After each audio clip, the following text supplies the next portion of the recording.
Welcome everybody to some West action now between myself, whose cards you can see, and Tony Wacholz at the top of the screen. I've kept a risky hand here because I've got Search for Skarta, so it'll help me filter for lands. I don't know what he's on, but I very quickly discover here he's on the red deck wins. I've had a terrible standard season, but both of us can still make the playoffs. I can make it as the second placed person. I can't catch Bob Dibonese, but I can also make it as the wild card. And me and Tony will square off in Modern. Whoever wins Modern actually wins the championship. Wins the division. We'll qualify for Modern finals. I'm undefeated, and I believe Tony's had one loss, but if he beats me, then he will go ahead. So my risky hand here is I'm going to play out a Drakehaven and pass a turn, so I'm going to take another beating. I'm building towards Fumigate. But you can see I'm going to take 5 there. I'm down to 14. He plays a PNLR, so this is getting pretty bad for me pretty quickly. I don't want that. It's one of my good cards. I get a Search for a Skarta, but it's not what I want. So now I'm looking at either I can cycle the Countervailing Winds and block something, or I can counter something. I'm going to cycle here because it also gives me... I could have countered it, but I wouldn't get a card draw. So I'll cycle and block that. I do it after he declares attackers, so he can't exert on it. Cycle my cast out so I can block. There's the 4th land, which is good, but I'm still 1 land away, so I need something big here because I'm down to 7. I can cycle again the next turn, but I'm running out of opportunities here. A Skarta will find me a Settle the Wreckage. That's perfect. That's going to buy me at least a turn, so I'll pass a turn. I have the insurance of that Fumigate now, so I'm starting to turn the corner. There's another haste creature. So he's actually got lethal right there. In response, I'm going to cast it with the Bomat Courier trigger on the stack, just so he gets 1 less card if he chooses to sack and get rid of the 3 cards that he's got. He doesn't do that though, so he gets a ton of lands. That's going to mean my Countervailing Winds is also useless. Useless as a counter spell. I'm going to be able to cycle it to block something. But 7 is not a good number here. He chooses not to sack the Bomat Courier. He does have a follow-up, does he? No, he doesn't. So I pass the turn. I'm looking for my land. Baffling End I'll put in the grave because I want the land. There it is right there. Nothing going on here, so I keep Countervailing Winds, which is probably a mistake. I probably should have played out my second Drakehaven. Hazaret. And he's got 3 cards in hand, but he can very easily get rid of them. I'm going to have to counter that Phoenix, because if it resolves, it's game over.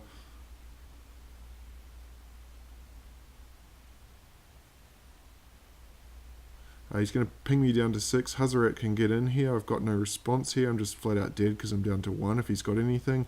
And he's going to discard his last card. So we're on to game 2 now. I've bought in Authority of the Consuls, which is going to hopefully do a lot of work. Unfortunately, I don't have an untapped land turn 1. So he's going to be able to chip in with a point there. I'm going to... Here, I've got the choice out of countering his turn 2 play or playing Authority. I choose to counter the turn 2 play. If he doesn't have a turn 2 play, perfect. He doesn't, so it goes to my turn. Another Authority. So I'll play just 1 out, and I'll keep up Censor to counter his turn 3 play. He lightning strikes me into turn. I'm going to take this because I'm hoping to get an Uncrop Crasher, which would be 3 per turn, rather than the once off 3 from the lightning bolt. And there it is there, so I can counter it with my Censor. I am at the mercy of Chandra next turn. So I play out Authority of the Consuls. I do have a number of cards in my deck because I bought in Ixalan's Binding, so I've got 6 cards that can take down and resolve Chandra. And 2 Authorities are going to do some serious work for me. You can see here, Bomat Courier comes down and just negates that turn. I gain 2 life. I have a Settle the Wreckage, which is going to do some work for me as well. I have to decide when to fire it off, because I could do it now, and he only gets 2 lands, or do I want to get more value for it? If I'm greedy, I want to get more value. Here comes Hazaret. Hazaret also resolves, so I'm rewarded for keeping the Settle the Wreckage. I'll draw 2 cards here. Not what I want. Censor could be handy. Pass the turn. I'm at 15. I'm going to have to settle now because I just want to get that Hazaret off the board. Pianella would have been a good one. But this is awesome for my authority because she brings along the Thopter, so I actually get 4 life from that casting of Pianella. He tries to lightning strike, so I'm going to get rewarded because I can censor that. I'm going to fire the censor off because when he's got so much mana, I'm not going to get another opportunity to use it in the match. In come the Knuckleheads. I will settle the wreckage and get rid of them all. Give him some lands, but he's down to 1 card. I've got a Hieroglyphic Illumination. And with those 2 authorities, you can see I'm still at 19, which is my starting life total. I'll play out. I'm looking for something main deck here to play, but I don't find it. So I pass the turn. Ixalan's Binding is a good one. Now, I can either take down Pianella here, or I can get greedy and try and hope for something better. He's got 2 cards in hand. So in come the 2. And you can see here he pumps that Thopter quite a few times with Pianella. So this tells me he's got nothing in hand. He's got 2 dud cards. I don't know what they are. But it kind of cements my decision here that I'm going to Ixalan's Binding the Pianella. Because I think if he had a Hazaret or a Chandra, he would have played it out last turn.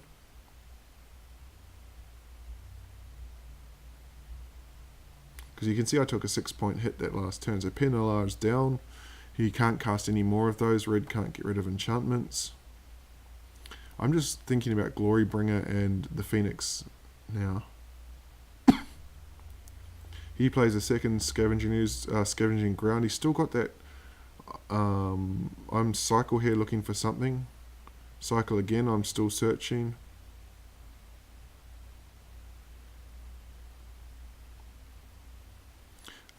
He still has those... I found a Renewed Faith, so that's going to put him right back to square one. He still has those 2 cards. I don't know what they are. I can only assume there's some sort of creature removal, possibly a Braid. So I'm going to gain the 6 life, go right all the way back up to 17. So look at all this land I've got. Approach is going to get me 7, so it's pretty hopeless for him now. I go to 24. And I think he's going to concede in shortly. I think he'll have a look at another card. He's got 7 turns to do 24 damage, and he concedes. So we're on to game 3 now. This hand does not look fantastic. It can buy me time, but I mulligan. I've got a Settled Wreckage I'm building for. I keep that land on top. You can see it's got nothing to, going on in the first 3 turns. So if he gets a solid start, I'm in deep trouble here. Pass the turn. And he gets a pretty solid start. He's going to have me down to 16 on turn 2. I found my 4th land, so Settled Wreckage is online here. Again, more of these haste creatures, 2 of them. You can see I'm down to 11 and it's only turn 2. I'm going to be forced here to counter something with the Countervailing Winds just to keep that board in control. But he swings me down to 7 again, or down to 6 in fact, in turn. I probably should have cycled there, but I didn't, so I've got Settled Wreckage. Down to 6 though.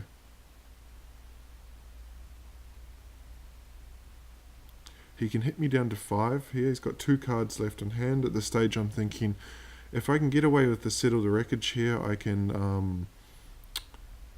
He's only attacking of 1. I don't know what's going on here. I just take it. I go to 5. But he did his... As you'll see, he did his math very nicely. Lightning strikes me down to 2 and sacks a 2 Fanatics, so he wins. So that's brilliantly played there by Tony. I'm cycling here looking for a Renewed Faith. I cycle again because I can cycle a Renewed Faith for 2 life, but I don't get it, and Tony takes standard 2 games to 1. So we go on to the modern where it really matters now.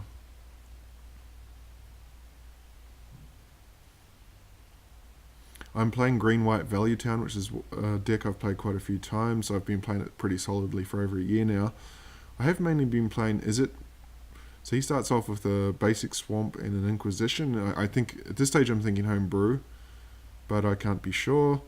I just play up my threats. If it is a Homebrew, something like Black-Red, then I don't really care because you can see how many basics I've got already. But... again, a basic and a Tarmogoyf, so I'm thinking Jund here because with, what's that card? Bloodbraid Elf, with Bloodbraid Elf in play, every man and his dog is playing Jund.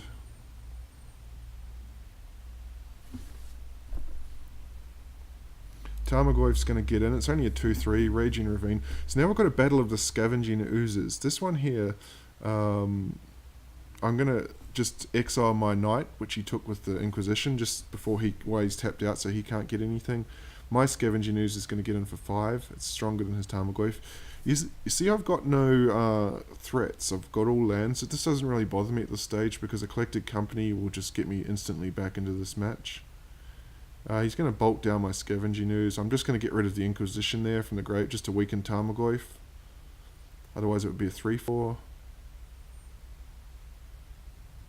I probably could have also got the land as well, but actually there's no land as an instant and a creature because of what he killed. In he comes, I'll take the 4, I'll go to 15.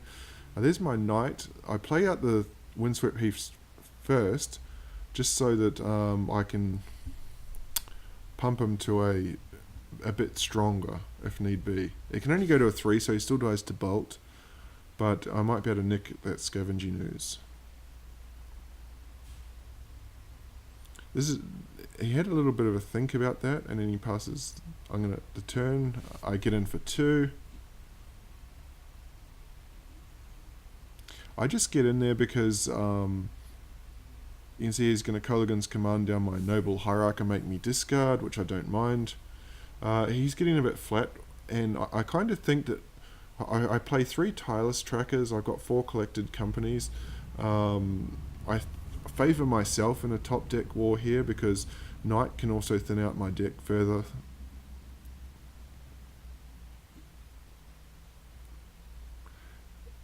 And because I discarded that land, I'm up to 3 now for the Knight. So he's in a position where I can see he's got 3 untapped green sources. I check there's 2 creatures in the grave, so he can pump that to a 4-4.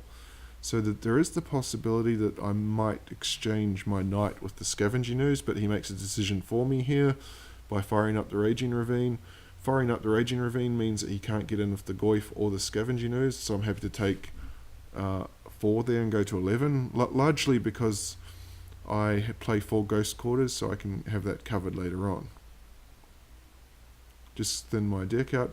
Okay, Aven Mind Sensor, I can set up a really nice play here with the Knight, because he's already shown that he's going to... He's already shown that he's prepared to fire up the Raging Ravine if he doesn't get anything. I'm probably just dead anyway if he can remove my Knight, because I'm down to 10. But I'm just going to wait and see what line he's going to take. He can't get me with Fatal Push because no creature has left the battlefield. I'm out of bolt range, and Liliana, I would just sack the Noble Hierarch. So I'm pretty confident that my knight is sticking around at this stage. So he does say off off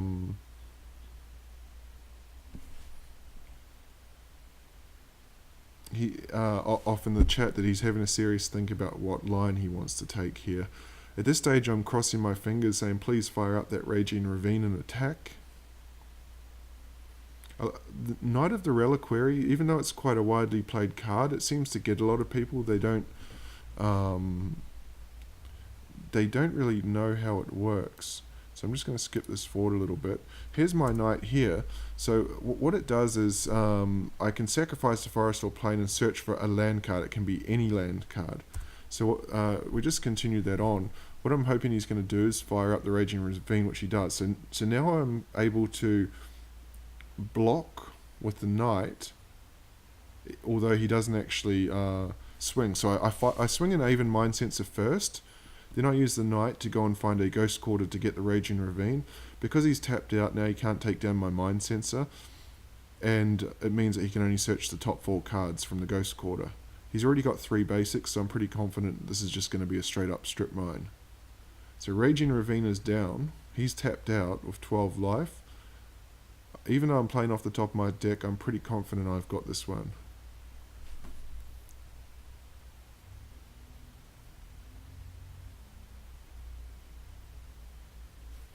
He just considers that play for a moment, and yeah, he searches but he doesn't find anything, so it's a strip mine on the Raging Ravine, and he's going to have to pass the turn now.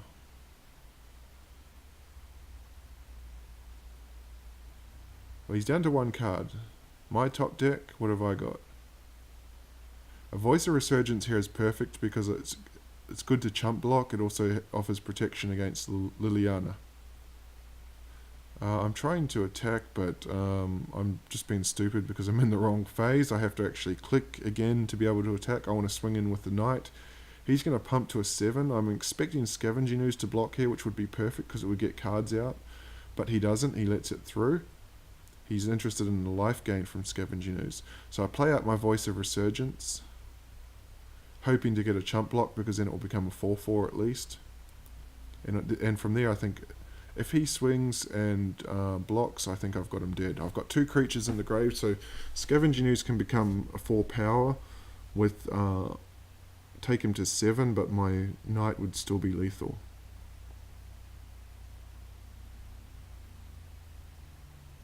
He's got 2 cards in hand. We're waiting to see what line he's going to take. He's going to run out a second Scavenging Ooze, so plays out his land and reveals his hand. So he's got nothing going on. Excuse me. I draw a crappy Noble Hierarch, which is not so bad when I've got the Aven Mind Sensor. So I'm just going to... I have the option here, I'm considering of getting a Gavany Township. But the problem is if I tap my knight, it could be a blowout the other way. So I'm just going to keep the knight. I can get the extra point of damage, which would be lethal from the Gavany Township, but I'm expecting him to activate the Ooze anyway. He goes to 1. He does. He can at the best go to 4 life. So he needs to get rid of the Aven Mind Sensor this turn because there's only one more creature. He can't, so we're going to game 2. I take game 1.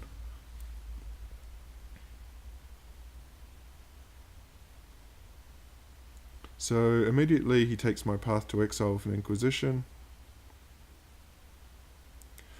Turn 1 Birds or Noble is very important in this deck. Now I cross my fingers and hope it survives. It does. He plays a tap land, so I'm going to run out my Corsair. Corsair's immune to Lightning Bolt.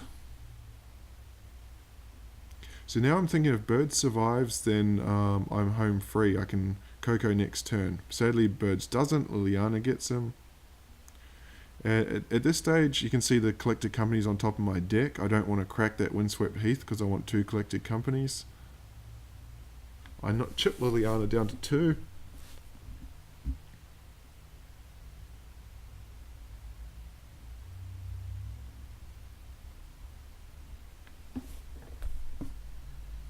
So he's having to think about what line he can play here.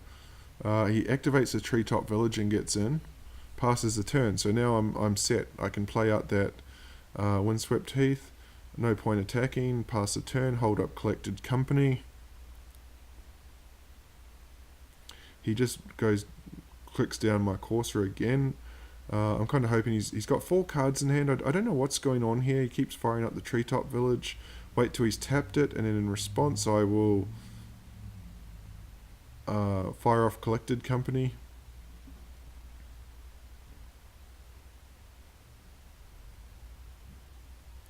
It's a pretty lousy one, although I do get a Eternal Witness, which will get me back that collected company, which will prove to be very useful. So potentially three collected companies. There's no viable blocks there. I'd rather just chip in and hit Liliana at this stage. He cracks. He's got 3 left. He plays a Tarmogoyf, so hitting Liliana's off the table now. I will play that off the top. It's not ideal having Birds of Paradise sitting there. Nothing going on, so I just have to ship the turn. This time she's going to click on Corsair again. I'm a bit surprised she doesn't actually hit the Eternal Witness. So Anger of the Gods is going to clear my board away, but it's also going to do 3 damage to Tarmogoyf, so I'll see if he wants to swing in here. He does, so I'll collect a company and hopefully hit something to trade with the Tarmogoyf. I do. It's a Corsair and a Birds of Paradise, which is a terrible draw. But I'll trade that away because I've got one more collected company, plus I've got a Tireless Tracker that's going to do some serious work for me because I've been holding on to those fetch lands. He's down to 2 cards, plays a Scavenging Ooze, so he's got 1 card left in hand. I've got 5 with the collected company, so I'm looking pretty good at this stage. The Ghost Quarter is going to check his treetop village. I actually played that wrong. I should have played out the tireless tracker first, and then played the Ghost Quarter to get the clue, so that's a big misplay from me. And I will pass the turn.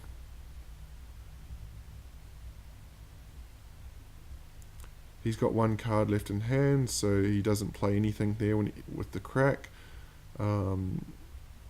Draws, Maelstrom Pulse, my tireless tracker. Sadly, I didn't get the clue, but it's gone now. He's going to plus Liliana on birds, so this is going to force me to float the mana to fire off Collected Company now. I was hoping to ambush that treetop village in combat, but I want to use my mana. He's tapped out. The other option is I could have just Ghost Quartered, but I'll fire this off pre-combat. I find 2 knights. That is awesome when he's only got 1 card in hand, so he's got no viable attacks this time. Treetop Village will go back to being a land. He plays out a land, so he's got nothing left now. Same situation as last time. I can Mind Sensor away that, and then Ghost Quarter away that Treetop Village. But what I'm going to do first is try and ambush him in combat. So I play my Wooded Foothills. I've got 2 4/4s. I'm going to make it, hopefully trick him into thinking that I can't kill Liliana and get the Scavenging Ooze as well. It works. So now I can Ghost Quarter it before combat to get an extra land in, and I can crack my fetch to make them 6/6s. So I've completely wiped his board, and he's playing off the top of his deck now. I have 12, 14 damage on the board. I can actually make that 15, 16 once Horizon Canopy is cracked. He top decks a Dreadbore, I don't mind that. I've got a Knight. I draw an extra card, it's another Knight. I've seen 1 Maelstrom Pulse, so I'm not going to run out both Knights here. I'm just going to run out 1 more. That's going to be lethal, but I'm going to play the Knight just in case he gets a Tarmogoyf or something that can block. So now he needs to take down 2 creatures. He can't, and I win Modern 2 games to 0. We go to Legacy in game 1. This is the perfect opening hand for me. Chancellor of the Annex is an absolute beast to have on the play in game 1. It's going to enable me to go off and resolve a Grizzlebrand, because I'll unmask myself, targeting Grizzlebrand, put Grizzlebrand in the bin, and then reanimate the Grizzlebrand. You can see Chancellor of the Annex here. I reveal it, so as soon as he plays his first spell, he's got to pay 1 extra for it. So unmask, I will get rid of Exhume, and I'll get myself, put Grizzlebrand in, reanimate Grizzlebrand. I'm going to activate Grizzlebrand as well here, because I'm looking for a Thoughtseize or something just to strip his hand. Take advantage of the Chancellor trigger while it's still there. See if I can find anything. There's a Thoughtseize, but I actually wanted another Unmask. I don't want to fire off Thoughtseize here just in case he's on some burn strategy. He can just drop burn me out at 3, but if he hit a Lotus Petal as well. I mean, that's highly unlikely, but see, the Ponder gets rejected and pass the turn. So now I'm in the territory where I can actually hit him down. So I just go up the life first before I fire off the Thoughtseize to remove anything that he's got there. He concedes immediately, so we go to game 2. I bought in my spicy sideboard tech. There it is there, Serenity. At the beginning of your upkeep, destroy all artifacts and enchantments. I play 4 of those. I have Chancellor again, which is great. At this stage, I'm thinking he's on Show and Tell. I don't know why, but I think just because everybody's on that in this league. Underground Sea, immediately I've got that wrong, so I'm thinking Deathrite Shaman, but he doesn't have the Deathrite Shaman turn 1, which is huge for me. So I've got the option here. I can actually go off. I can unmask myself and get Chancellor if I want to be greedy with Dark Ritual, but I'm just, because he can actually pay for a Force of Will because he's got the 1 there, so I'm not going to do it turn 1. I'm just going to dump Chancellor and a land into my grave, and I'm going to try and do it turn 2. What I'm really hoping for here, because I've hit the Animate Dead, was something for Unmask. So I'm pretty safe here. He's got Deathrite, he can pay for that. So here I can go off because I can unmask. He's got 4 cards. If he's got Force of Will, he's going to go down to 2. He can't activate Deathrite Shaman yet because he's got no green. I will get rid of my Reanimate because I got Animate dead. See what's going on over there. I've left that land untapped, playing around days as well. He's thinking, this is not a good position for him. Okay, there is a daze. Gurmagi's miles away from casting, and Delver I don't care because I'm going to have a bigger flyer than he does. So I take the daze. Coast is clear. Animate dead. So now every spell I'm gonna reanimate Chancellor of the Annex. So every spell he casts costs 1 extra now.